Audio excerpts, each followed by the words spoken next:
I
just wanna have a good night.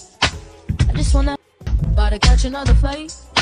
Apple bottom make 'em wanna bite. I just wanna have a good.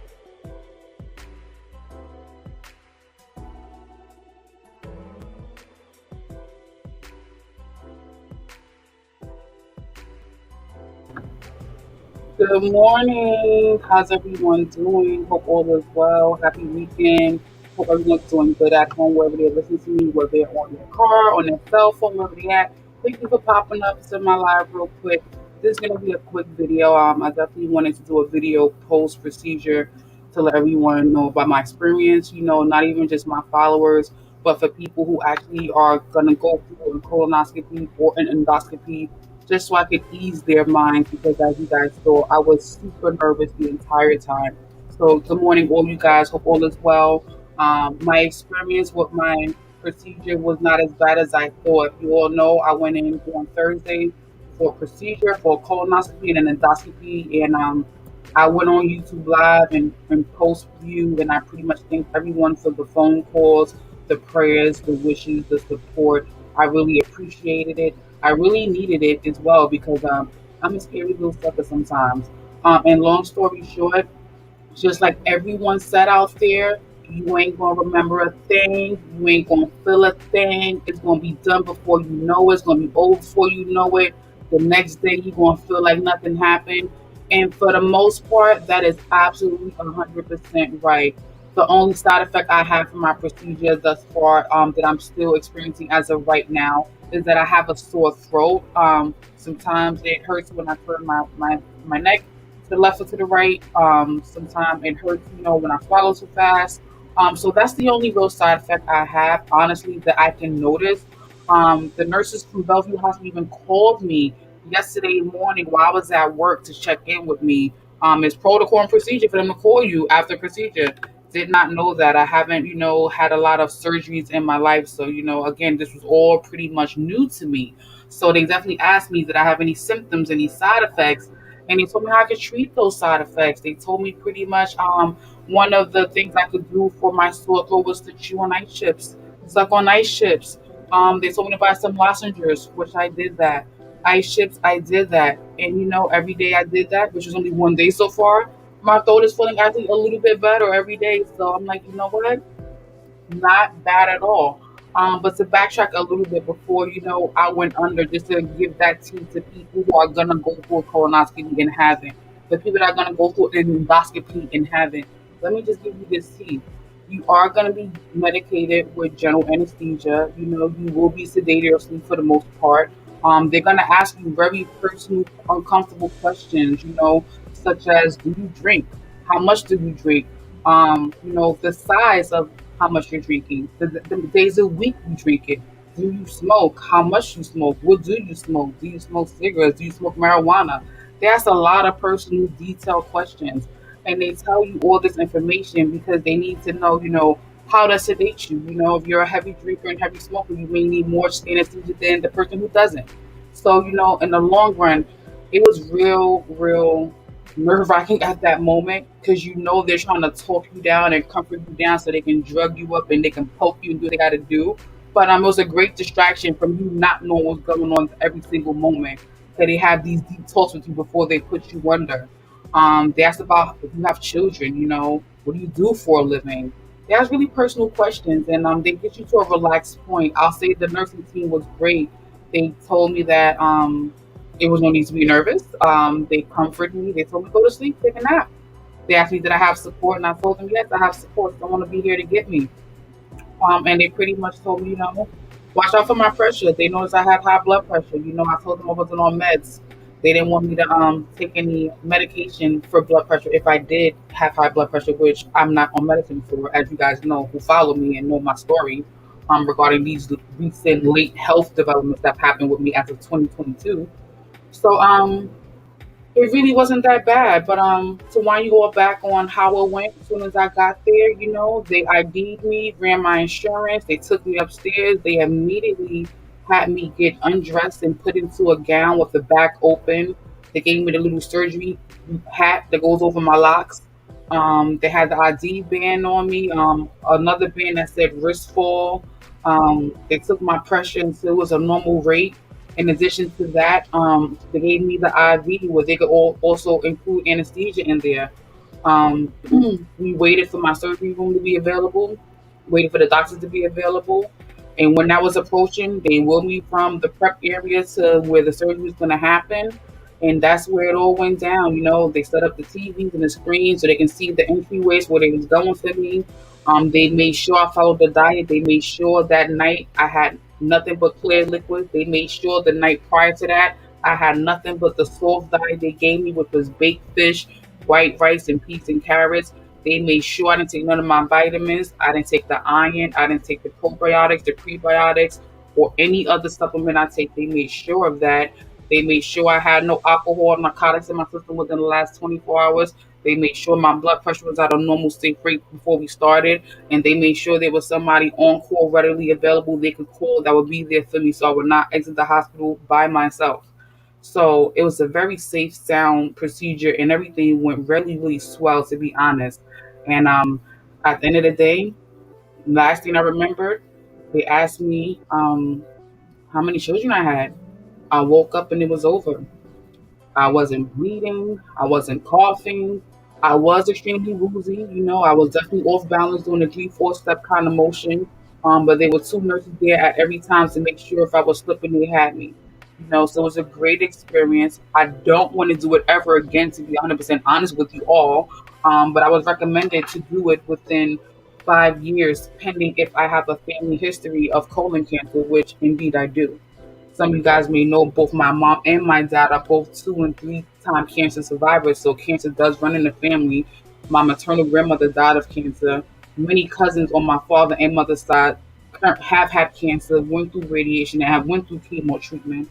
All these people did not even smoke either, just to be clear. But anyway, they recommended me doing it every 5 years, maybe three, depending on what the risk factors were. And since there are risk factors, I'll probably end up doing it every 3 years.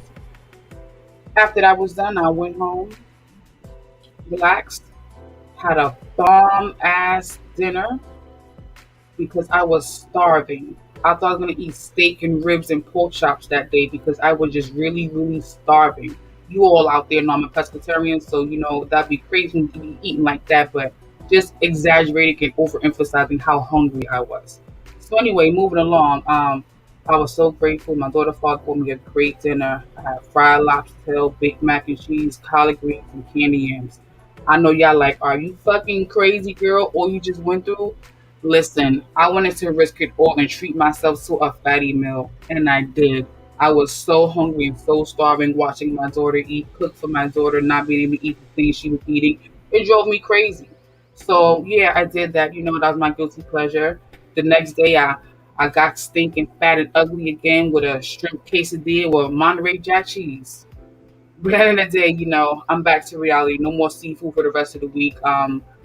I've learned I can be very disciplined when I need to be, and the pressure is not as real as I thought because I was able to cut all bad habits, cut all diets and everything 3 days prior to this procedure just to make sure I would have no complications with taking too long to wake up or bleeding out because I took medication or vitamins I shouldn't have had. I had the instant discipline to follow all the diet, all the lifestyle, recreational habits and everything everyone else does in real life to get this procedure done immediately. There was no delay. Not drinking juice, not drinking soda, not drinking seltzer water, not eating fiber, not eating whole wheat, not eating, you know, um, couscous or chickpeas or, anything that was not on a diet to delay me from having this procedure. I did what I had to do and I got through it. And I was stressing the entire time. Of course, you guys all know that. But the point I'm trying to make is I'm more disciplined than I know. I feel like some people probably be like, fuck that shit. I don't got time for this diet. I don't got time to not be drinking wine or drinking beer or doing hookah or whatever I want to do the stupid procedure. I cut out everything, make sure I get this done. Because this all is based on everything I went through 4, 5, 6, 7, 8 months ago with the arsenic poisoning with the water and me vomiting and me throwing up and me having constipation and me having diarrhea. This was the final procedure test that my main doctor scheduled for me when they felt they didn't know what was wrong with me. Till this day, January 2023, I still do not have a diagnosis for none of the things I was going through back then in 2022. So I was frustrated with this procedure because I felt like the procedure came too late. I felt like I needed this procedure when I was going through all those events and illnesses, but I didn't. And that's what happens with doctors and referrals, procedures and appointments for out of care and invasive care and surgeries don't happen same day. Sometimes they take weeks and months because of physicians being on call or on vacation or holidays popping in and out or staffing or people being sick with COVID or whatever. There's so many reasons why people don't get immediate appointments when they are referred to other doctors. But whatever, we all know I got it done. I'm feeling amazing. I haven't overindulged in the food. Today it's early, it's only 9:15, but I'm definitely gonna get my ish together and eat a clean vegan or vegetarian diet for the rest of the week. But I say all that to say, we are all more disciplined than we ever knew, because at the end of the day, had I not followed the rules, I could have had a horrible outcome or a negative outcome or a different outcome from what I had Thursday. But I didn't. Or I could have delayed Thursday from happening and been postponed several more months to get this procedure done and rid of at the same time too.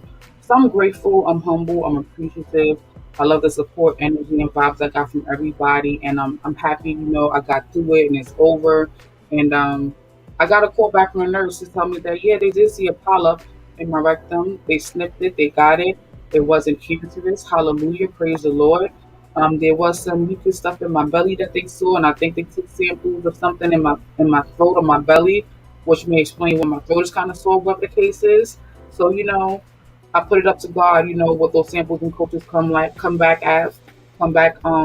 results with. Once they're tested in a lab analysis, whatever the case is.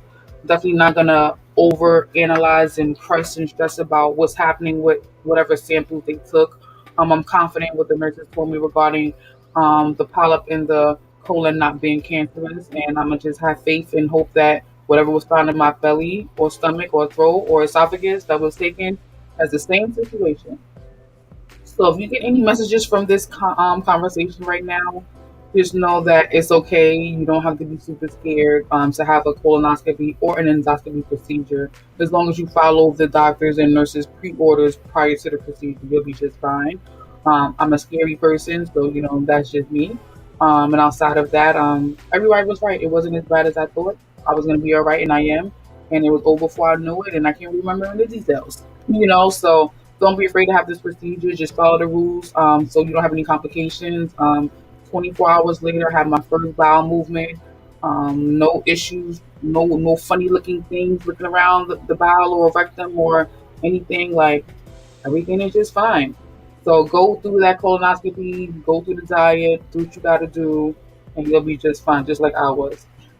At the end of the day, we all go through something. We're gonna be challenged with something, and don't be scary like me. Just get it out, get it done. Poke your chest out. You can do this. I was able to do it. Cut the diet, every other rules they wanted me to do prior to procedure, and if I can do it, you can do it too. More gonna say that if I can do it, you can do it too, because we're all kind of somewhat cut from the same cloth depending on what generation we was born in, or depending on what environment we come from, or depending on where we live at right now. So it's not as hard as you think. So that's it. That's all, guys. I wanted to just share my experience post procedure, my experience with the colonoscopy and an endoscopy procedure I had on Thursday. Feeling totally fine, with the exception of my neck feeling a little bit sore. Definitely appreciate all the love and the support. The phone call. Shout out to Third World Colombian. Definitely sent the call to me. Shout out to the 18th letter. He definitely texted. Shout out to Uncommon Sense Zone. He definitely called. My parents, excuse me, everybody who was able to show me some kind of comfort and support that I needed in that moment to get me motivated and do that, and calm my nerves. I really appreciate y'all. Y'all was right. I had nothing to worry about. Appreciate y'all. Peace out. And one more thing, please make sure you tune in to Wine and FaceTime tonight. Wine and FaceTime will definitely pop tonight around 8 p.m. Tonight on Wine and FaceTime, we're going to be talking about why people get stuck in their comfort zone. I feel like it's just appropriate to bring that up. I just feel like it relates to everything I'm going through recently, and it's something that we all know someone around us is in their comfort zone, and we all know that that person being in their comfort zone is delaying them from reaching their highest, fullest potential in life. And it's something that we all should be achieving our highest, fullest potential in life. So I want to discuss this. I have a few views I think that make sense for this. I definitely did some research and looked up some articles, and saw what other people thought about the conversation as well. So drop a comment, come through live replay. It's all good in the hood. Have a great weekend. I'm signing out, y'all. I gotta go get pretty. Take care. I'll be chatting with you guys soon. But one moment for a nice quick ad. I haven't played the ad the entire time, so I feel like I need the ad right now. Okay. I work out all the time. I can do lots of different moves. Have never been able to do one full push-up. Push-ups are the best way to start your day. I will try one standard push-up. It's not the best push-up, but I can get down and get back up. Yay! And that was your girl, Michelle, aka K Fit.